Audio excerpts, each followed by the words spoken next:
Oz? That's just a metaphor. I am Dorothy Gale, now 18 years old. I experienced the most horrid, most terrifying, most traumatic experience of my whole life. People know me as the girl that rode the Tempest to a magical land named Oz. If only people knew what happened behind those pages. My story is not about how I got carried away in the tornado. It's not about how I landed in Munchkinland. It's not about how I met the Scarecrow. It's not about how I met the Tin Man. It's not how I met the Cowardly Lion. It's not how I went to the Emerald City. It's not anything. It's not about anything. At all. It's not about them ruby slippers. It's not about Glinda the Good. It's not about the Wicked Witch of the West. It's not about who the wizard was. All of them, they were just representations, adapted and made child-friendly, and became the world's famous fairy tale. The first part was true. I was 10 at the time of the incident, living away in the farm of my dear Uncle Henry and Aunt Em during the summer. I have the most wildest of imaginations, making stories out of thin air and reliving the tales in my head. That is, not until my stepfather came. The wizard is my stepfather's counterpart. He was just as charming as the Emerald City, and as beautiful as his emerald eyes. But no one knew who he was deep down. A fraud, a mere facade.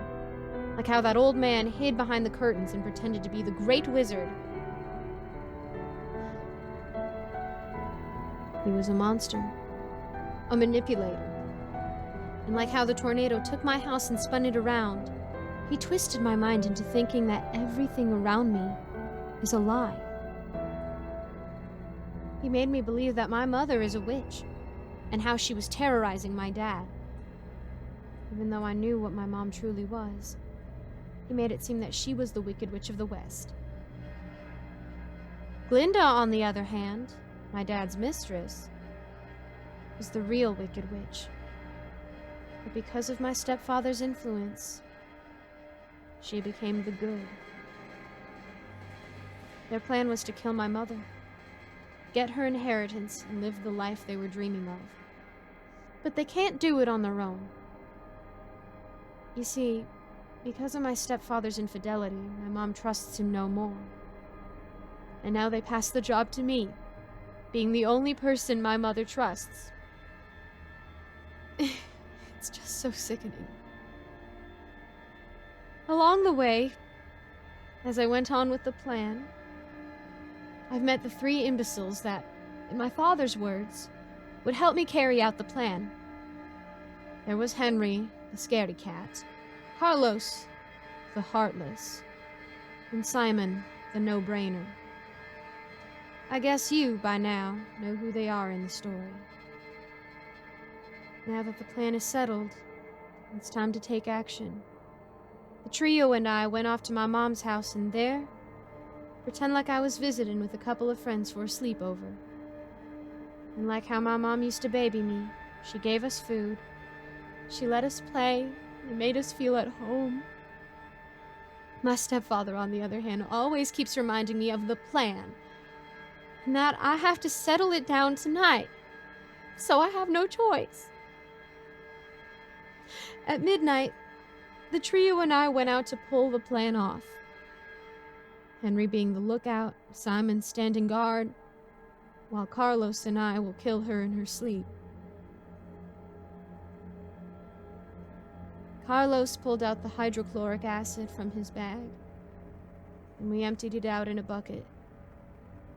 Slowly, we entered Mama's room. As I held the small bucket in my hands, I looked at Carlos and we both nodded. We slowly walked to Mom's bed and stood motionless at her bedside. Now, like how I thrown the bucket of water to the Wicked Witch in the story, I watched as her blood like water in her bed, and looked at my mom as she screamed in pain as her skin melted away.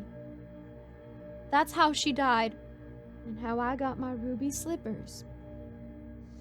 My white shoes covered.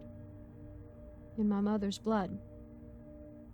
The only thing left to do is make sure no one will find the body.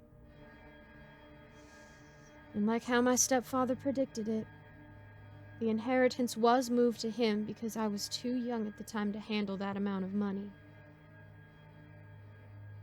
Now I live with him, pretending like nothing happened.